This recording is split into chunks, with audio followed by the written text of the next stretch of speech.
Hello, everyone, and welcome to a new Adobe Live session on Behance. Today, I have the amazing interaction designer with me, Irene Pereyra from Anton and Irene, who's also the interaction mentor in the Creative Mentorship by Off Academy and Adobe. Hi, Irene. How are you today?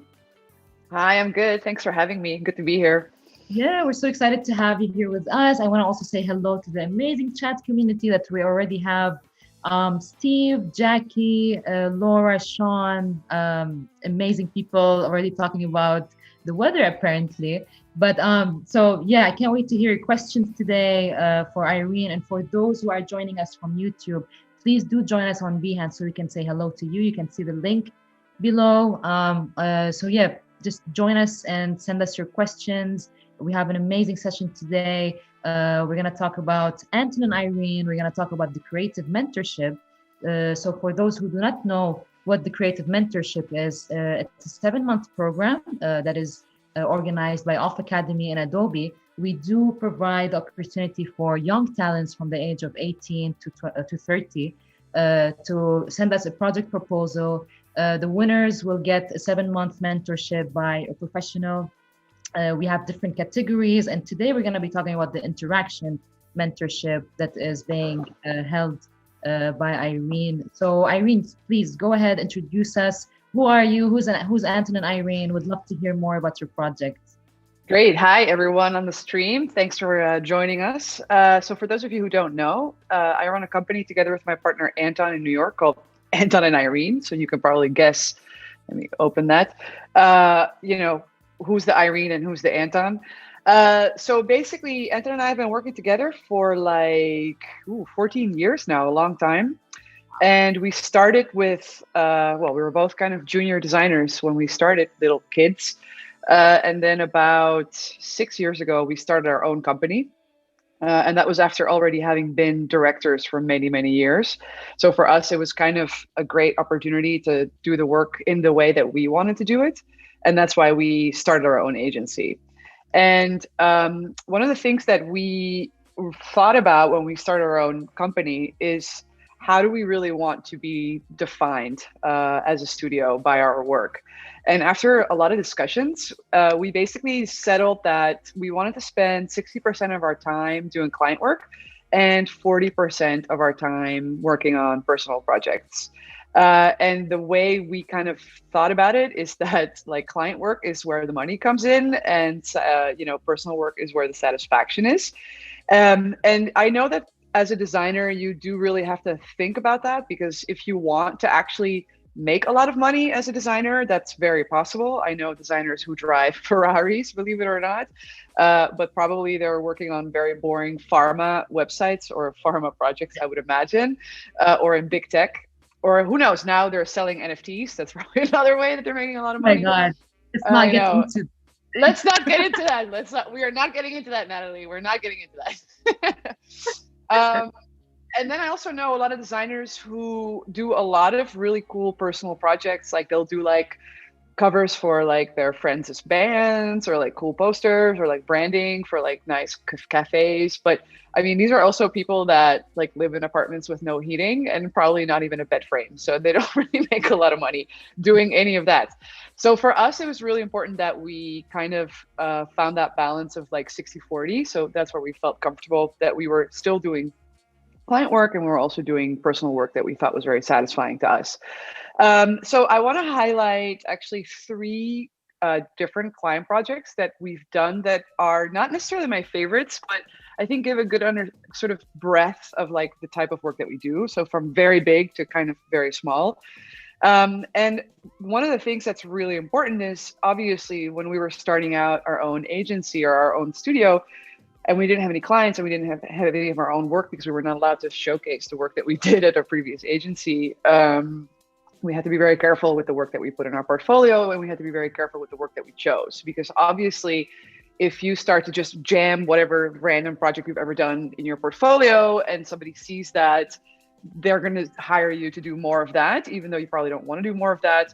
So we were very careful with the type of work that we take on. It has to be the type of work that we want to get hired again, right? Otherwise we wouldn't put it in there.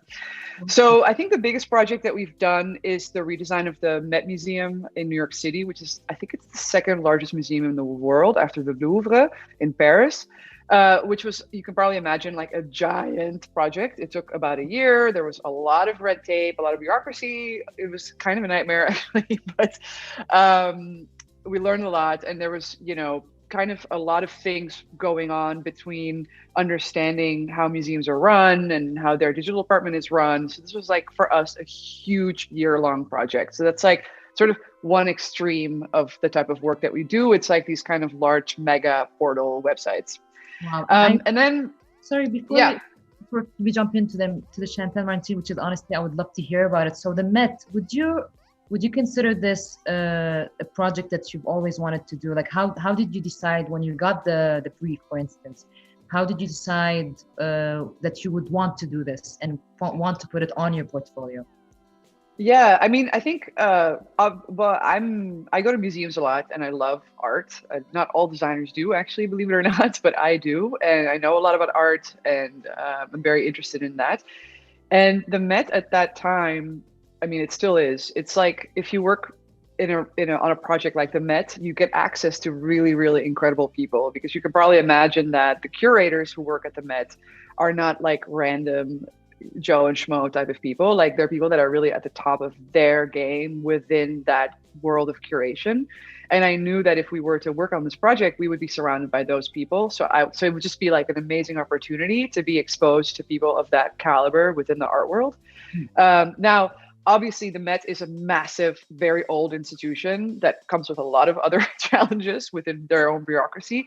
But even that, we were kind of expecting that. And knowing that we were walking into sort of a very big beast of an organization, we learned a lot from that too. Like how do you get stuff done when you're dealing with a massive, massive team of people with a lot of red tape? Of course.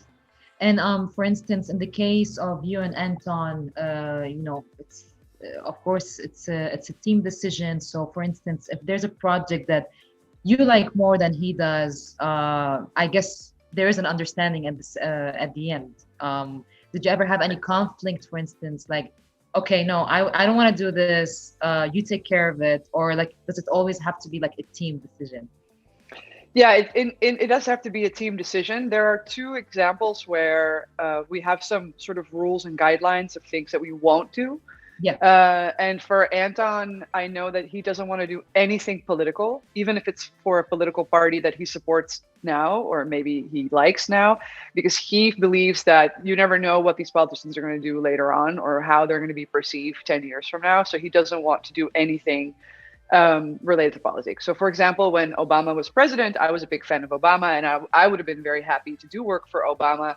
And he was like, no, we're not doing anything for anything political. And then my rule, and this is kind of an umbrella term, like, I'm quite environmentally aware. And so anything that is extremely bad for the environment, whether it's big oil or NFTs running on the Ethereum network,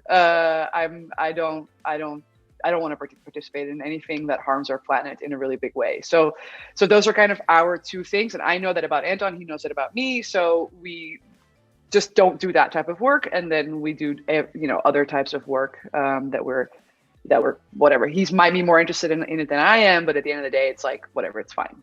Of course, that's really interesting, because we have a lot of young talents here that either are graduating or like they're just looking to jump into their next career. So it's interesting to know how do you guys work, and to know these tools. Like, I think this is really interesting.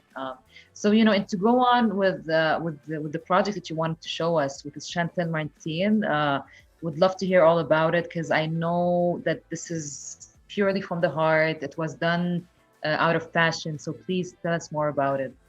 Yeah, so this is what I would consider a medium-sized project because we went from large to medium and then we'll go to small.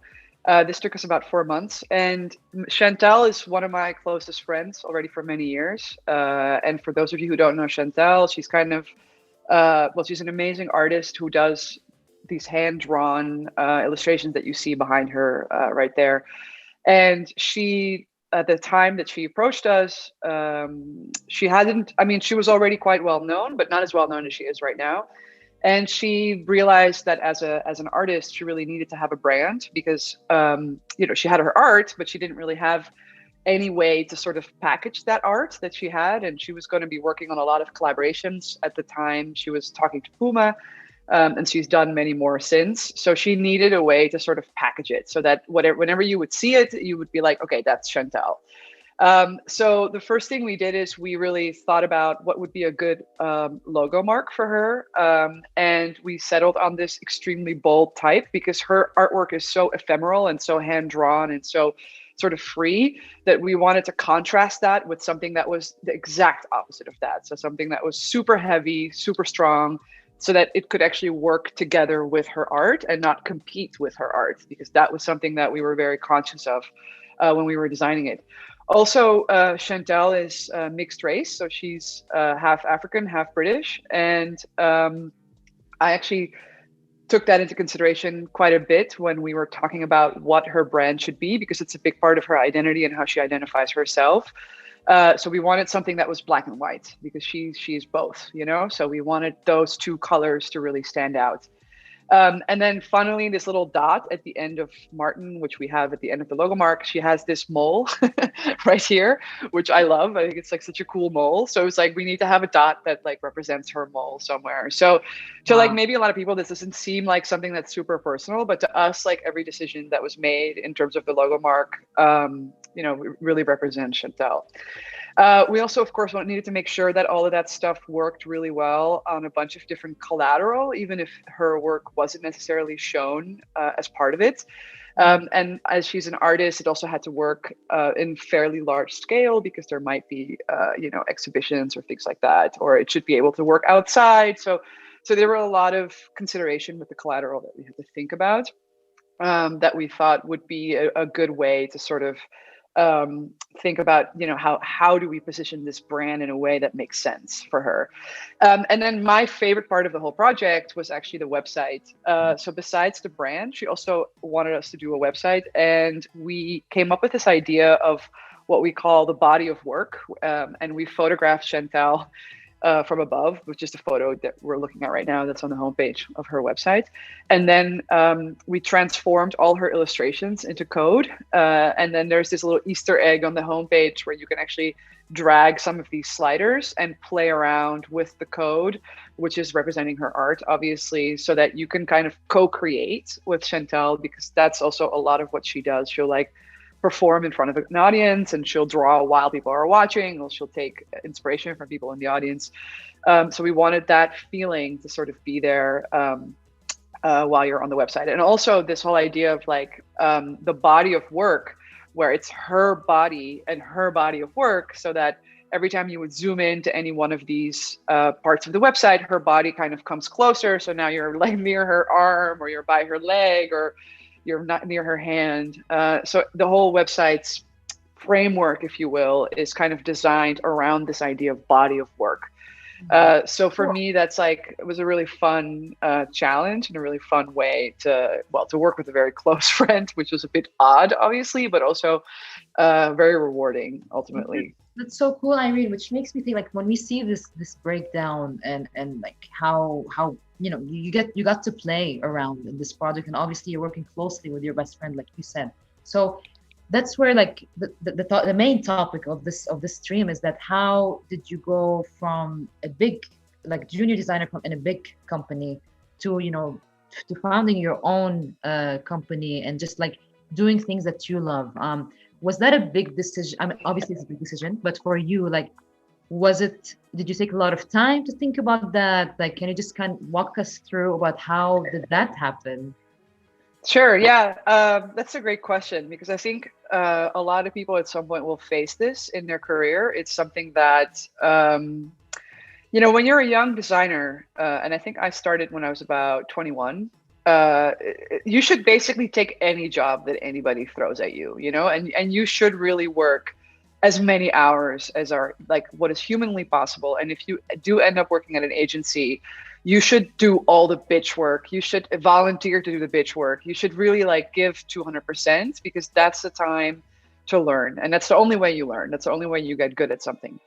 But as you sort of start to master your craft, and you start to get better at things and you start to have more opinions, you in a normal agency structure, and if you're good at your job, you start to sort of climb that corporate ladder, right? So you go junior designer, then you become designer, and then you become senior designer, then you become art director, and then you become creative director, and so on and so forth. And for me, when the time came where I became a director, I was very young. I think I was 24 when I became a director at my previous agency.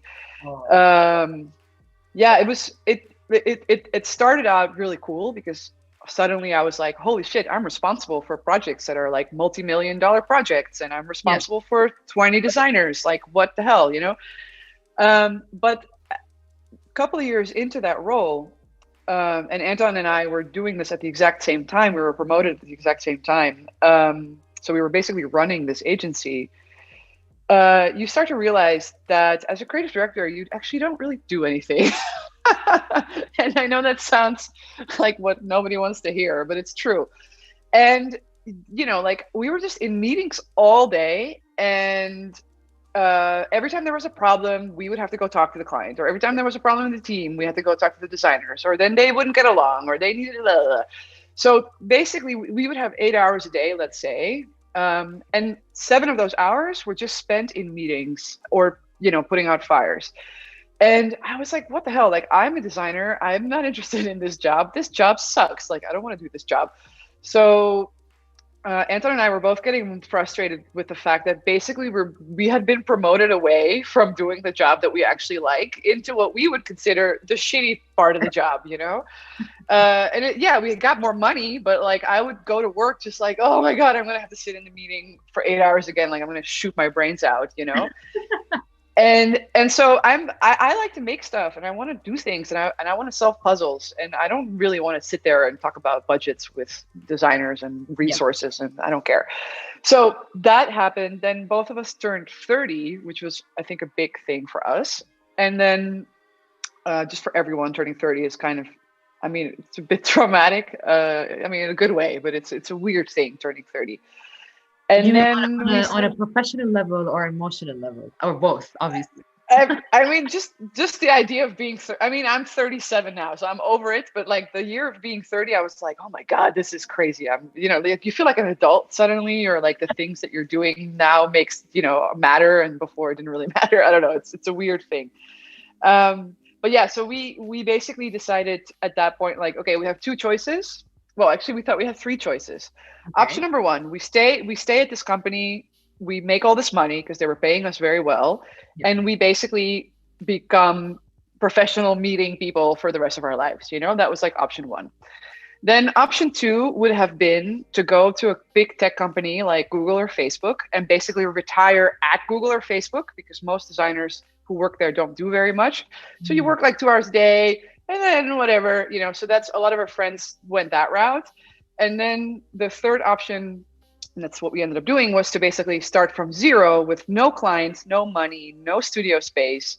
Wow. And jump and work and figure out if we can do something for ourselves. And of course, the last thing is what we chose to do. But the main reason we chose that is because at the end of the day, we love to design. That's what we like to do. And we felt that was our only option to remain the designers, because even with naming our company, we very deliberately named it Anton and Irene, because, for example, a lot of agencies that we know have been sold to who knows whatever holding company, and the whole goal of having an agency is to sell it.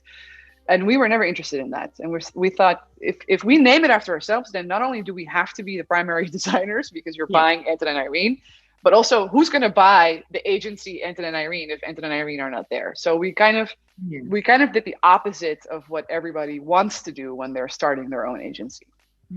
That's so that's massive, like to hear from you today. And I think that I hope this is gonna be like inspiration for everyone because we do have people here saying like wait till you get 40, wait till you get near 50. So I really hope that people will end up doing what you did, which is just going for what you want to do, doing what you love. And I hope this is going to be a big insight to everyone. Which brings me to my question, which is I know that that right now you and Anton are working with a very young talent, which is Audrey. She's been your mentee since October, past October, and I feel like you are bringing so much wisdom to this young talent, not just by giving her tips and technical details on how to proceed with her project that's going to be out in a couple of months. So how did you see your relationship? Like obviously you do somehow see yourself maybe in Audrey because she's young, she wants to do things, she's doing her first application. So how is that relationship transforming and how did it start? Can we hear more from your side about that? Yeah, yeah. Well, first of all, it's been really great. I mean, when we started, we were like, this is either going to be awesome or it's going to be a nightmare. There's no in between because you never know. So luckily, it's been great. Mhm. Audrey, the reason why we chose Audrey because we actually had the opportunity to choose from a selection of finalists, basically.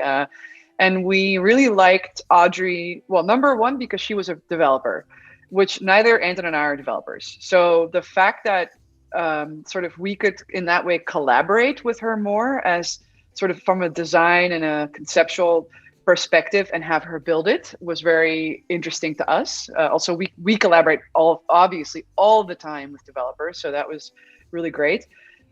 Secondly, also her idea, because everyone had to pitch a little sort of idea, which has transformed a lot since the beginning, but it showed that she kind of thought of things in the same way that we think about things. Wow. And that's something that unfortunately or fortunately is always going to be the case when you try to get a job or you try to get a mentorship. People tend to hire or look for people that remind them of themselves. Like that's kind of how it works. Yeah. And there's a lot in that's maybe not entirely fair because if you walk into a room with like a bunch of dudes and you're like a girl that's nothing like them, they're not going to hire you. Like that's basically how it works, right? But with Audrey, it felt like okay, she kind of thinks in the same way, or she approaches things in the same way. So I already felt just by seeing her application that we would at least speak the same language, that we would have sort of a head start there. And for us, that was very important because there were a lot of other people that submitted their proposals that there's nothing wrong with it, but it just didn't speak to us. We were like, well, this is not really what we're interested in. So in that sense, it has to be a match, right? So it's like how, when you date someone, it's a bit like that, right? You're going to go into a relationship for a couple of months. So you have to like each other and you have to sort of speak the same language. Of course. So it's been really great. And Audrey has been extremely motivated, and which is great, of course, for us, because we don't have to like babysit her, which was like our worst, sort of anticipation that might happen.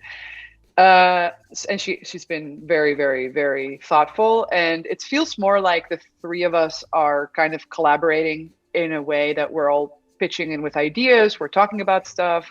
Then Audrey will make something, then we'll review it together. And then, so it's very organic. And even the final project, even though Audrey built it, I would say that, it's like 30% Anton, 30% me, 30% Audrey. Like it's and then 10% like a little bit of magic. Like all of us sort of had a big input there.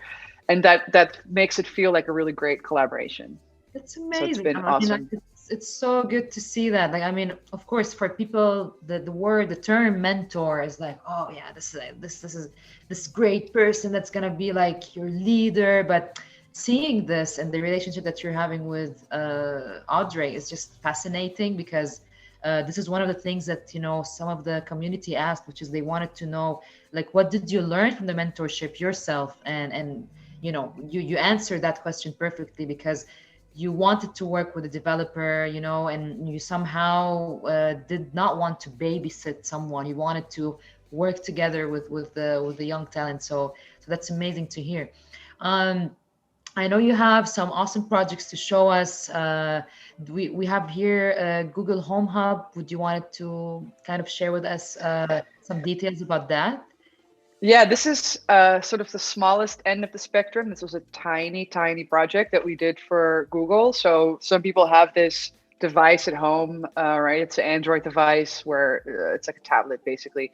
And all we had to do was do interesting clock faces for them. That was the whole brief, was just like come up with cool clock faces. Yeah. So one of the things that we came up with, which we really liked, was the idea of using aerial images from Google Earth to find shapes on the planet that look like the numbers. So basically, they cycle through these, through these numbers as the time goes on. And then we had another one that was almost like a flyby. So like as if you're sitting on a plane, and there's just this window of Google Earth endlessly passing by. And then they also asked us for some really graphic ones. So just really, really graphic time pieces that, are kind of maybe just like almost like a design statement, so that when that clock is on all the time, that it's actually a cool clock face that you don't actually mind having in your house turned on all the time. So I think in the end we did like, I don't remember, I think it was like 30 different clock faces, and then people who have this device can choose whichever one they like. So obviously this was for us a really fun project, but it's a really, really small project, because all we have to do is come up with however many clock faces, design them, and then do some motion, and then the developers at Google actually implemented it. Nice. So those are kind of, yeah, go ahead. No, we have a question here from Stuart talking about Google. How did Google approach you? Did they see your previous work, or did you have to pitch for this? And I believe in this case, they did approach you, right? Yes. So this is also really funny. So this is actually kind of how most of our projects start. So number one, we don't pitch. And please, anybody on this call, do not ever work for free. Not even if you're a student, because that's not okay. If you're working, you should get paid. So that's just the baseline advice there. So do not pitch for free. Some companies will pay for a pitch, in which case you could think about doing it, but do not work for free. So in the Google scenario in particular, Google has like an agency roster is what they call it, where they have like a group of vetted agencies and studios within their network that they've already vetted, that they've already worked with, that they can reach out to. And years ago, when we were still working in our previous company, we worked very closely with the Google Chrome team, who actually, at that time, the head of Google Chrome was Sundar Pichai, who is now the CEO of Google, which he, of course, wasn't back then. But at that time, he was the head of Chrome. So on many projects, we worked very, very closely, like literally in the same room with Sundar. And he's an amazing guy, and I have nothing but respect for him. Like, he's a very, very, very great person. I'm glad he ended up becoming the CEO of Google. So we were already in this sort of pre-selected list of agencies, the roster, the Google roster. But when this project in particular came about, one of our former designers who worked at our previous agency, who worked under our direction, left our agency, ended up working for Google, saw this brief, and was like, oh, I think this would be great for Anton and Irene. So it was actually a former employee of ours that now works at Google that then reached out to us. So in general, 99% of our projects that we get inquiries about are from people that we have worked with in the past. So it's either people that worked for us in the past, or clients we've had in the past that now work at a different company. But we have never, ever gotten a job where they were like, oh, we don't know who these people are, so let's give them a call. Like, that doesn't happen. And we've also never blindly picked up the phone, or however cold emailed people like, do you need a work project? We can offer you our services. We've never done that. And I don't think that works. I mean, it might work for some people, but it doesn't work for us. And obviously, since we were at this previous company for so long, we have a huge network because of that, right? So the most important thing to build when you're young, if besides your portfolio, is your network. Like the more people you know, and the more those people grow within their careers, the more that will become handy later on when you're looking for work yourself. Of course, that's what Stuart actually just said in the chat, which is the game is about the people you know, getting out there and meeting and greeting, which is 100% true. And from my side, I would also add to that, like, support other artists, be always supportive, be nice, don't be competitive. Just because you never know, like if you meet someone that you have no interest in getting to know at the moment, but you never know that maybe in a year or so, this person is gonna get you so much goodness, or like, I don't know. But that's what also I would love to add to the stream, which is support artists, be in contact with everyone, and just just like keep the conversation going, and meet as many people as you can. And we can see here another tip from you, which is don't let a job title determine the type of design you do. Yeah, and this is something that sort of I want. One of the things that I find a bit sad about the current state of design is that, for example, if you were a designer in the 70s, right, you could be designing a poster, a subway system, a chair, a building, an interior, a branding guideline, a logo. You're a designer, you can do anything. Yeah. But the way we've sort of started to hyper specialize ourselves, I only do 3D, or I only do motion, or I only do product design. And in our case, it was very much web or interaction design based. So for years, we were only doing web projects, and we became very good at that. And I think, obviously the more you do something, the better you become at it. But at the same time, for me, it just wasn't very satisfying, because there's a lot of other stuff that we're interested in as designers. Because I think if you are a designer, you can design anything, that's like, you can apply that skill set to many different things. So when it came to thinking about our personal work, which finally we were able to do in our own studio, one of the things that we wanted to do was to do a project that was not in any way digital. So we thought about what that could be. So what would be a non-digital product that we could work on? And we settled on making a analog watch. So it's completely built. There's nothing. It does absolutely nothing other than tell the time. So there's no. It doesn't track your heart rate, or it's the opposite of smart. And for us, building a physical product when neither of us are product designers and neither of us know 3D very well, was an extremely challenging, but very rewarding piece of work, because a watch is a very complicated piece of machinery. It's not like building a toy, or like it's very, very complicated. So that was for us sort of a year-long, 2-year-long almost ambition that finally culminated, and we really enjoyed the idea of sort of having full control over what this brand also would be, and how we communicate that. So even some of the promotional shots that we did for the watch, like the one you see here that we shot in Chinatown, it's just very weird and very, very unlike, I guess, what you would see normally in a normal brand for a normal watch. Like no other watch manufacturer would allow you to shoot a promo shot like this. So it just came with a lot of freedom that for us was really interesting. And we spent our own money on this, right? Like nobody paid us. This was a very expensive undertaking for our studio. We had to really decide, like, okay, are we willing to invest really this much money into making this? And still, we haven't made it back. So we're still in the red for this particular project. I don't think we'll ever make it back. But that's okay. We kind of knew that. But yeah.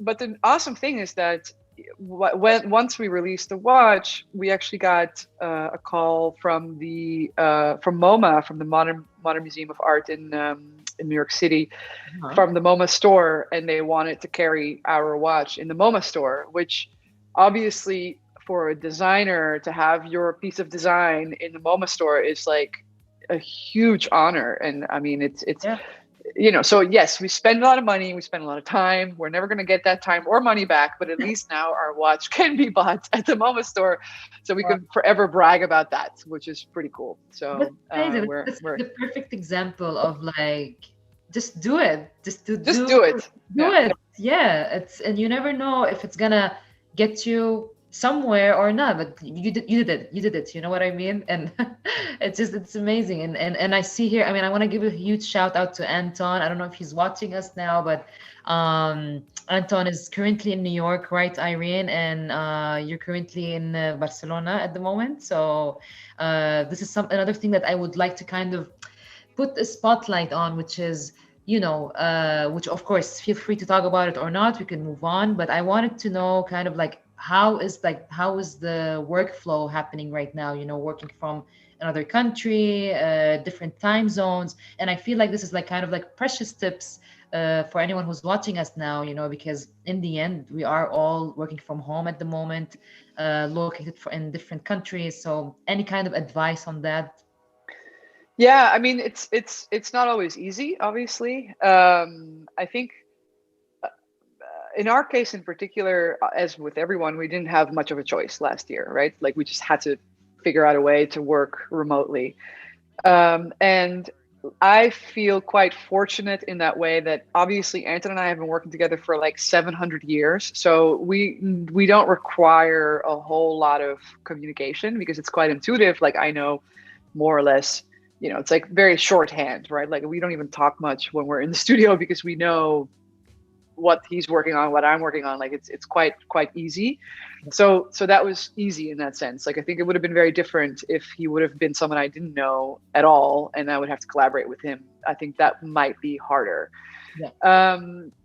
I think the other thing too that is quite an advantage, and I'm sure people on the call have already realized this, that I learned about myself is that my most productive hours don't necessarily coincide with the hours that you normally have to be at work.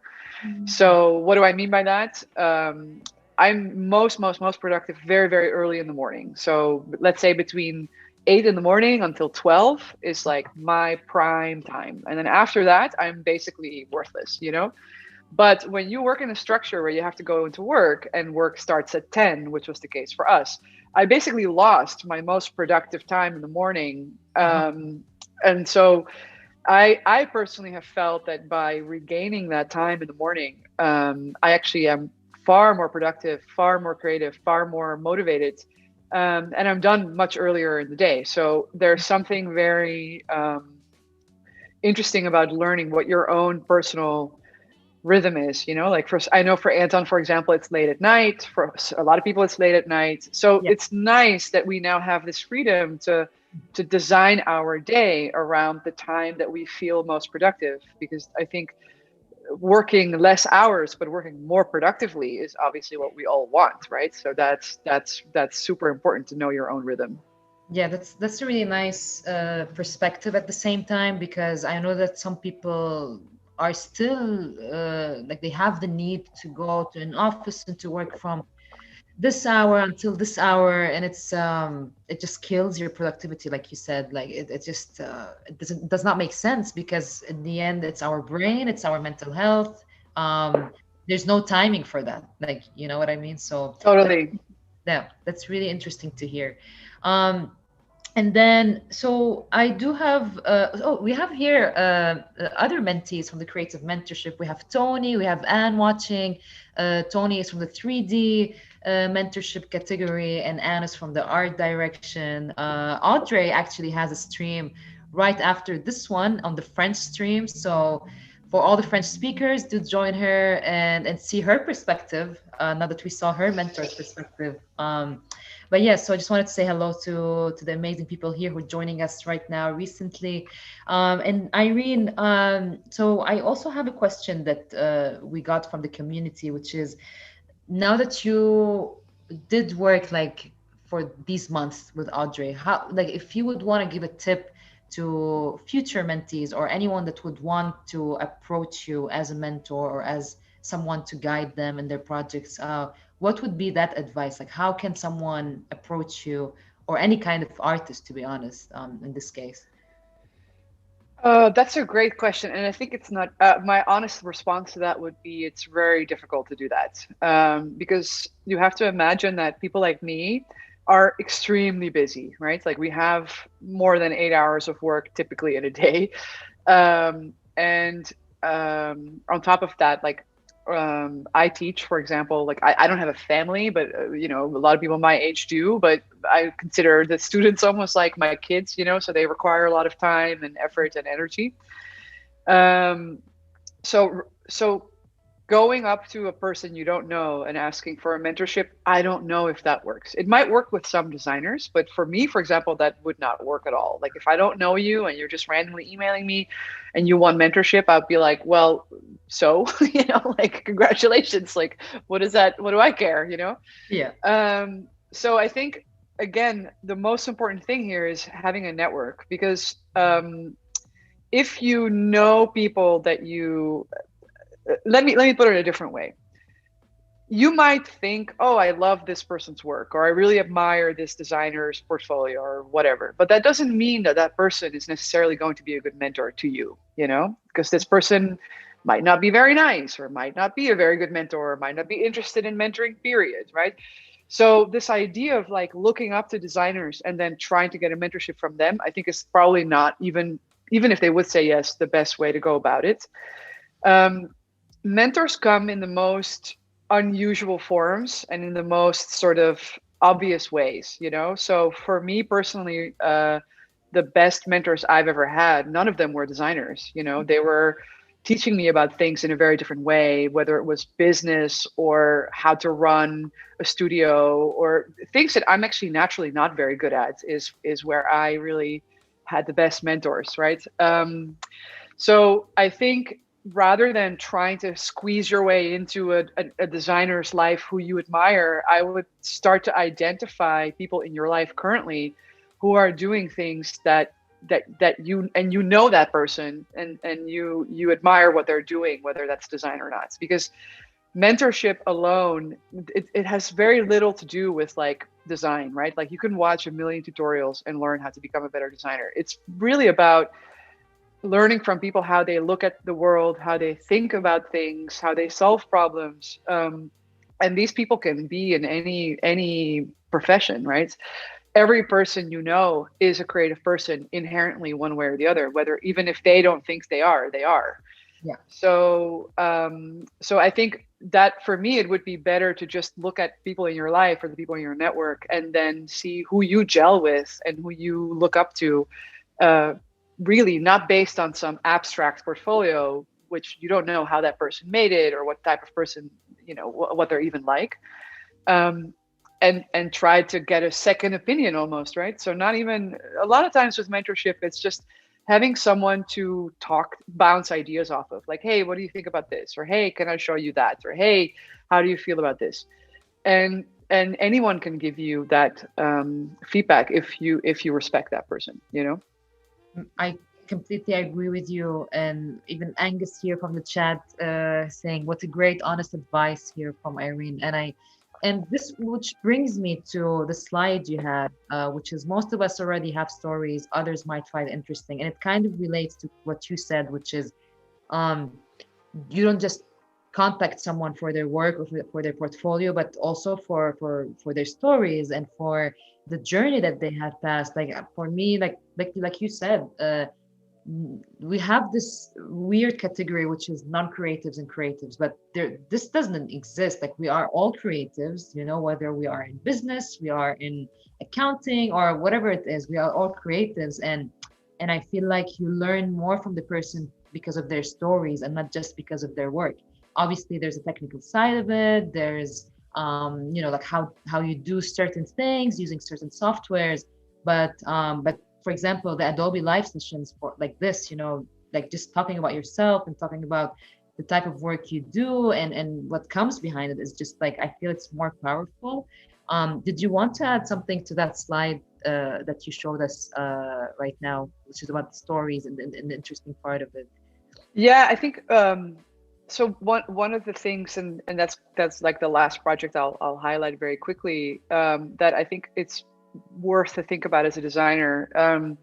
You know, one thing that always bothered me when I was in design school or when I was, you know, sort of working at a large agency, is that designers have very, very unique, amazing skills, right? That we all learned. They're not inherent in us. We learned these skills. We know how to tell stories visually, one way or the other.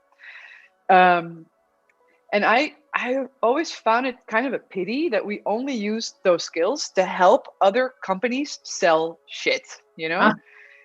And I think as a designer, you kind of have to think about that a little bit. Like, really, do I want to, quote unquote, waste this imagination and this visualization and this storytelling on product X so that that product X gets sold more? I mean, of course, you have to pay the bills. So that's a great way to pay the bills. But there's other ways in which you can utilize those talents. And for us, you know, again, as sort of our personal project pipeline, we thought about that. We thought, okay, well, what is the story that we want to tell that maybe a client wouldn't be interested in, or that a client would never allow us to tell that story?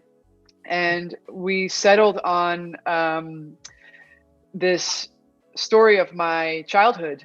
So I was raised in a commune in Amsterdam. And that's me there. I think I was 6 at that point. And my mom is to my right. And there were like a bunch of adults in the house and a bunch of other kids. So we lived communally. And my entire childhood, I lived communally with shared bathrooms and shared toilets and shared kitchens.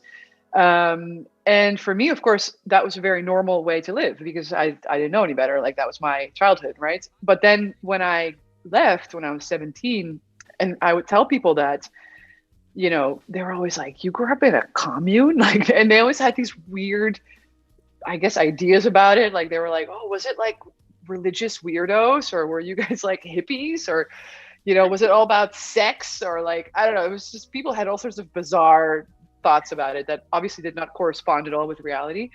So I knew that that was something that I wanted to investigate further. And not just for my own understanding of what it was like for example, my mom and all the other adults, but also to maybe better understand if it shaped me differently in any way, if I would have been different had I not grown up in a commune.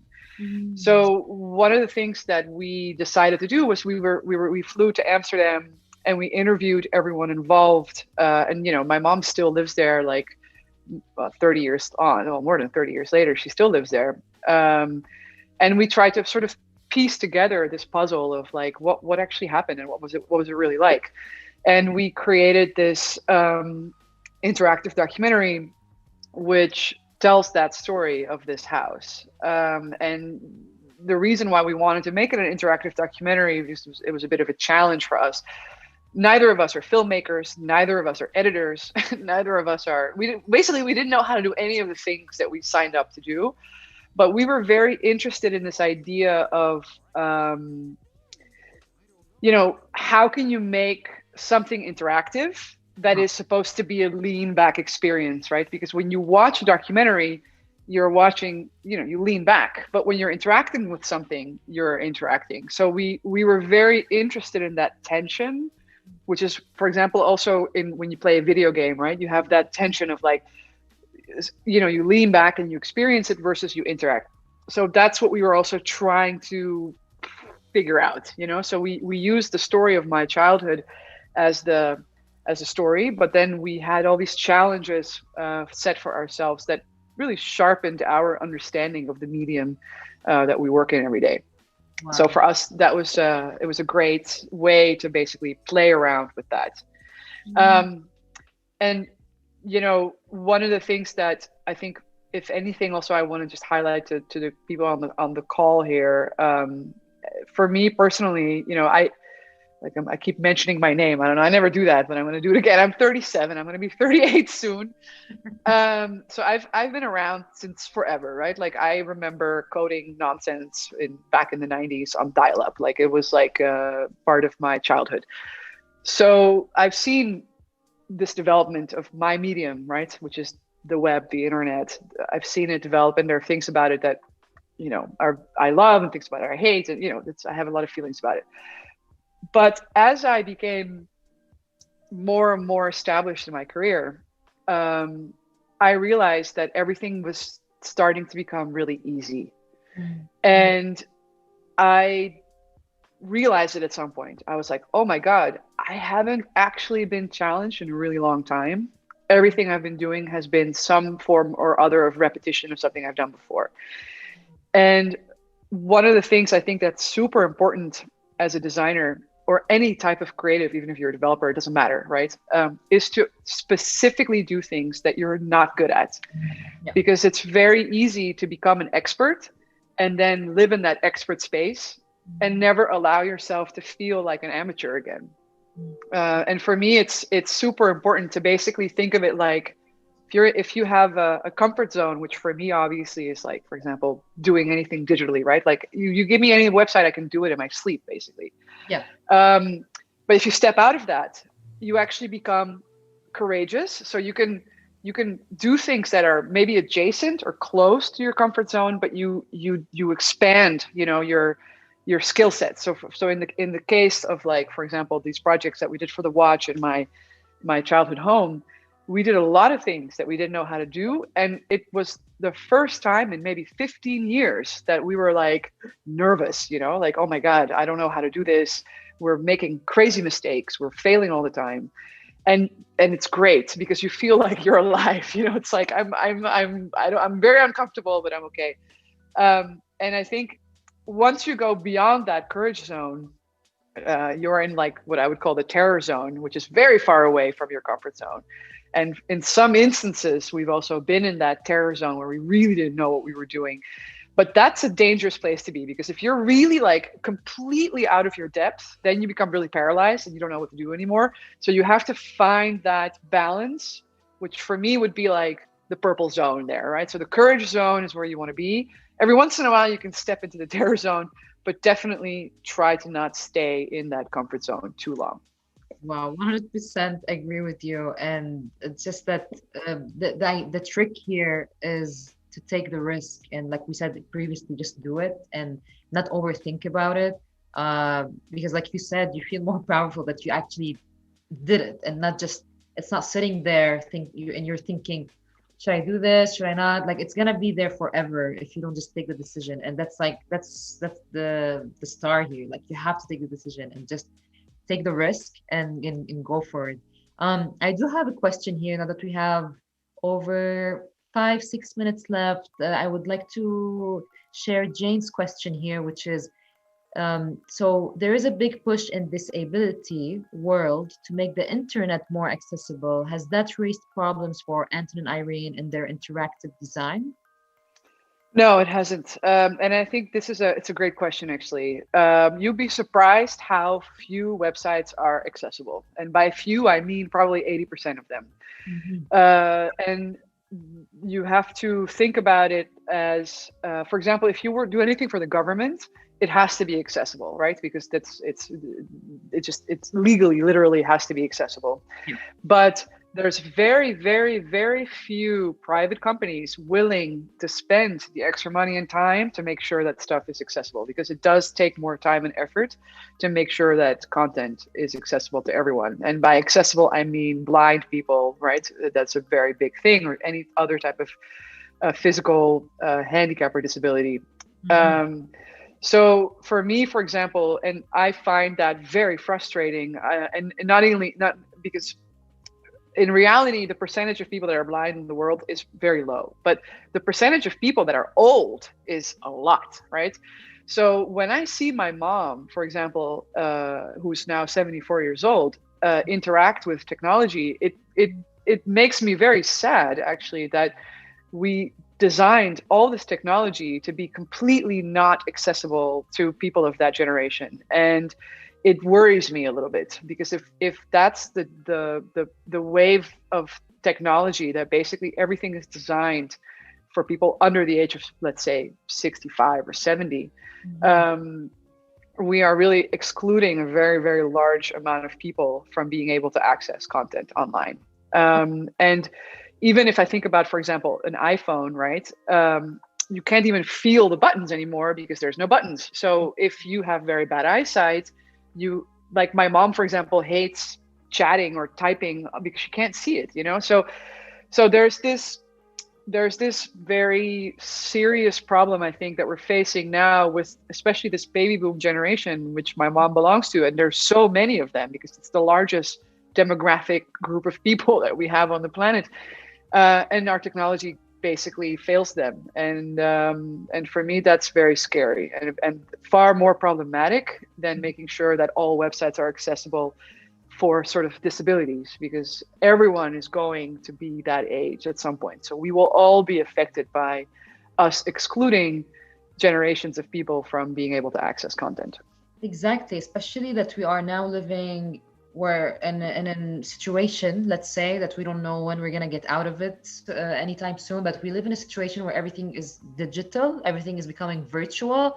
Like for example, in this case, like in Spain, for instance, and I'm sure in other countries, but if you want to go to like city council or anywhere to take an appointment, they just send you back and to go online and take that appointment. And obviously when you go to this kind of website, it's like I myself, I don't even know how to access things, like what is happening, so I feel like it's even more important than ever to Yeah. focus on that for our generation and for other generations. And think about this whole right now. These people are needing to get vaccinated, and the majority of those appointments need to be made digitally. And these platforms are disasters. So and then who has to do that? It has to be that child, the child of the family that then takes on the responsibility for basically doubling up on the work that technically their parents should be able to do by themselves. So it's really becoming more and more obvious that we really can't afford to just only design for us, right? Because we're the easy ones. Like we have to think a little bit bigger than that. Exactly. And I'm sure everyone is looking forward to see the next project from Anton and Irene in this kind of situation, and this and like just to see what other new things that you can provide us, focusing on user experience and user interface, and not just focusing on one target audience or certain age. So Irene, we're almost at the end of our session, and I just wanted to, before we wrap it up, did you have anything, like any last precious words that you want to share with us today? I know you already did tons of it in the past hour. Just like one last word or anything that you want to give out to our audience today. Yes, yes. And it just reminded me by talking about my mom. My mom is like an oracle of quotes, like it's just like endless amount of good quotes. And one of the things that she always said to me when I was a kid, and it's a very well-known Dutch saying, and I'll say it in Dutch first in case there's people here on the live stream from Holland. And in Dutch, it's nee heb je, ja kan je krijgen. And that literally translates to you already have a no, but you might get a yes.